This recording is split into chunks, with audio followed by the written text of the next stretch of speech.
Dito sa Japan, pag summer, kadalasan ng kinakain ng mga tao or karamihan ng kinakain ng mga tao ay malamig. So gagawa tayo ng malamig na noodles with toppings.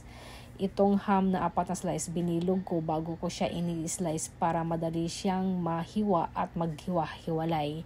Ilalagay ko muna ito sa isang lagayan. Tapos, ang susunod kong hiwain ay itong Japanese fish cake or kamaboko. Ito ay madalas tinatopping sa ramen.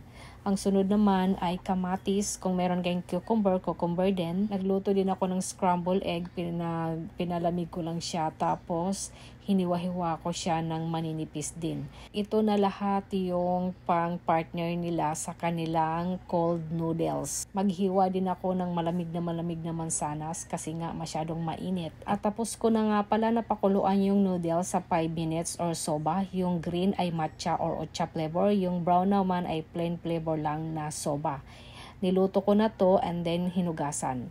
Maghahanda ako ng pang-dipping sauce nila. So maglalagay din ako ng tubig. Haluan natin ng tubig dahil masyadong matapang pag walang tubig. Kung pwede malamig na tubig. Magpi-plating na tayo. Ito ay para kay Bunso. Maglagay tayo ng kamatis, yung fish cake or kamaboko, yung itlog na scrambled egg. Ito naman yung ham na ka-slice. And then yung noodles or soba. And then, malamig po yung soba dahil hinugasan ko yun siya sa malamig na tubig.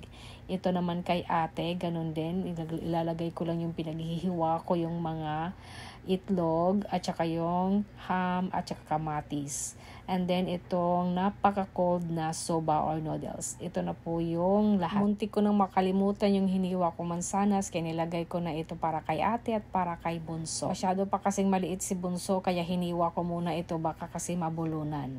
Thank you for watching guys. Ito talaga ay gusto-gusto ng mga bata pag mainit ang panahon.